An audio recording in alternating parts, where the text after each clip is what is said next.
यानी एक पर्दा फेंक दिया ऊपर से, तो ये स्त्रीलिंग शरीर में आ गया। बहुत मुद्दतों तक और जुगों तक वहां रुकी रही और मतलब सुगंधी का उसमें हार करती रही। फिर उन्होंने उसमें मतलब प्रकाश का हार किया, फिर शब्द का हार किया अपने अपने शरीर में, और फिर उसके बाद नीचे उतार।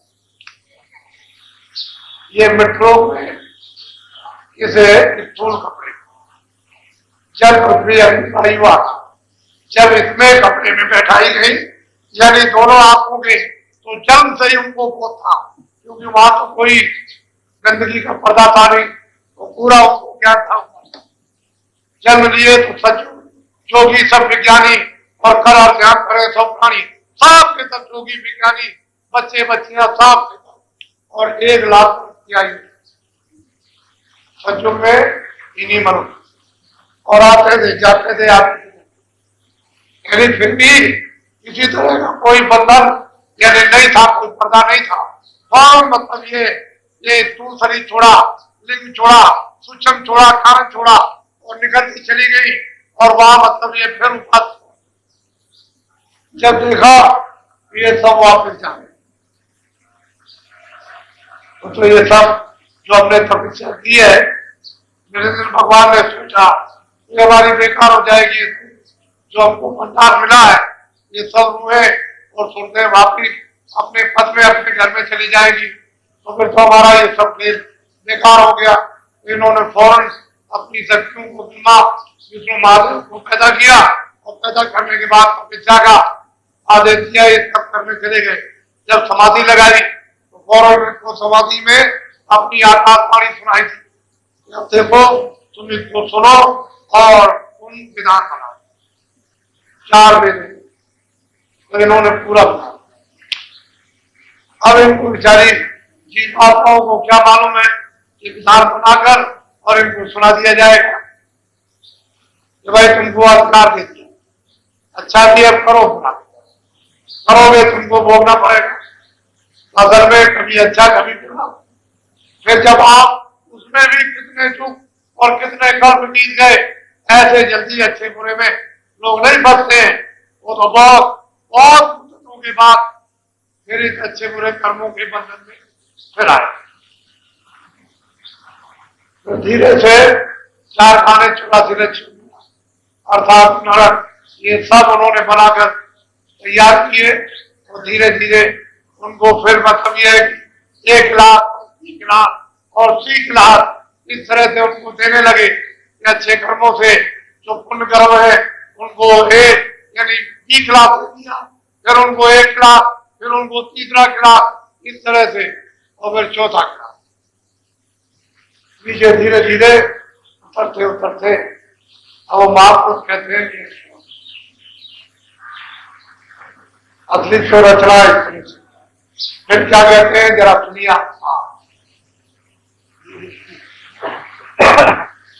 जितने मक है जग के माही, बूंद को। अब वो बहुत प्यार से महापुरुष को समझाते हैं कि जितने भी मत है ये सब किसी बूंद को कहते हैं, सिंध को इनको पता नहीं है कि सिंध कैसा है, उसी बूंद को मानते और उस बूंद के पास नहीं जा सकते, उसके लिए जाने के लिए बड़े कठोर साधन रखे। इन साधनों को जब वे पार करता हुआ आएगा तब मेरे पास आएगा, न वो साधन कर सकेगा। वहां तमाम विघ्न और बाधाएं उन्होंने खड़ी कर दी है, तो नीचे के नीचे रह जाएंगे। इसी बूंद को सिंध कहते हैं, बूंद और सिंध अलग है। जो मेरी एक बूंद है उसी को ये लोग चिताते हैं सिंध। सिंध असल गायन से न्यारा, वेद कपिवन का। और महापुरुष कहते हैं कि सिंध जो है इस कुंड से बिल्कुल अलग है। कुंड का ये सगल पसारा जो है इससे वो अलग रहता है, लेकिन क्या करें न जाने के कारण हर भाई मेट को मालिक कहा जाता।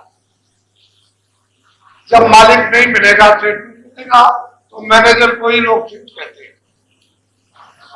अरे भाई जब मतलब वो नहीं मिलेगा तो देवी देवताओं को भी कहते हैं यही मालिक है, यही भगवान है, यही ईश्वर है, यही सब कुछ है। उनको ये भी पता नहीं है कि देवी देवता किसने पैदा किए हैं, ये भी नहीं मालूम है कि ब्रह्मा विष्णु महादेव का कौन पिता है, ये भी पता नहीं है कि आत्या महाशक्ति किसकी अर्धांगिनी है, कुछ नहीं मालूम। इसी को बात करके मैं अलग ब्रह्मादिक सब वेद भुलाए, ऋषि मुनि कर्म भरम। ऋषि मुनि ये तो कर्म भरम में उलझ गए, लेकिन उनको वाणी सुनाई दी थी और उसका साक्षात्कार नहीं हुआ था ब्रह्मा को, ब्रह्मा जी के पिताजी का, वो भी नहीं कर पाए। एक तो दिया जो मारी आई, लेकिन पिता का उनको भी दर्शन दिया। यानी निरंजन भगवान के सहचर कमल में ब्रह्मा विष्णु महादेव शिव ये भी उनका दर्शन नहीं कर सके, वो भी उनसे बचे। तो बताओ उसको कौन जानेगा। और ऋषि मुनि इसी में बुला गए। और वो जो सिंध है अगम अपार, उसका किसी को पता ठिकाना ठोर मालूम ही नहीं, जो कौन सा रास्ता वहां जाने का। पीर पैगंबर कुतुब औलिया, बूंद वेद पुराण। कहते हैं कि पीर पैगंबर कुतुब औलिया ये तो बूंद का भी भेद नहीं जानते। सिंध की बात को स्वप्न में छोड़ दीजिए, बूंदी को नहीं जानती ये खुदा कैसा है, उसका दीदार ही नहीं किया है। तो बताओ आगे की बात। बस सीधा साधा के तुरंत अब तुम शब्द में ले हो जा, प्रवेश हो जा, शब्द को पकड़ ले, इधर से सब कुछ भूल जा और शब्द में ले हो जा, इधर का कोई ख्याल न रहे।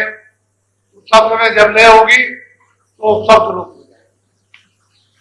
उन्होंने बहुत प्यार दुखों को, झंझटों को, क्लेशों को, बीमारियों को, नरकों को, 84 को, सबको उन्होंने अलग अलग समझाया। बड़े दुख मिलेंगे, कष्ट मिलेंगे, दरवाजे पर आ गई, मनुष्य शरीर मिल गया, ये नौका मिल गई, जहाज मिल गया, ऊंची मंजिल पर जीवात्मा बैठी है, ऊपर से मालिक तुझे बुला रहा हमेशा से, अब तू जरा सा उधर ध्यान दे, मैं तेरे कान और आंख खोल दूं तो तुझे घर की खबर। बहुत प्यार से समझाया। किसी किसी को ये विश्वास कोई मानने की तैयार नहीं। चाहते इतनी मेहनत, इतना परिश्रम महात्माओं को करना पड़ता है, तो वो जानते हैं। आप बनी बनाई खेती अगर पक जाए फिर भी नहीं तुम काट सकते हो।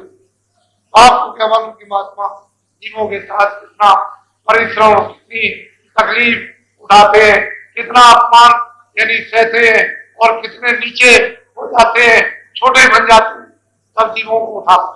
अगर बड़े रहे तो जीव फिलहाल एक भी जीव को गति नहीं मिल सकती। जब छोटे हो जाएंगे और छोटे से छोटे मिट्टी के रूप में जब मिल जाएंगे और पैरों में धूल जैसे चपट जाएगी, ऐसे महापुरुष जब चपट जाते हैं तो जीवों को उठाना। फिर आकर के उन्होंने उपदेश किया और कहा क्या तुम शब्द में प्रवेश हो जाओ, शब्द में ले जाओ, अभी तुम्हारे लिए ये उत्तम सौगरी है और ये बड़े भाग से उन्हीं अवसर। अब तुम सोचो, चुप बोलो।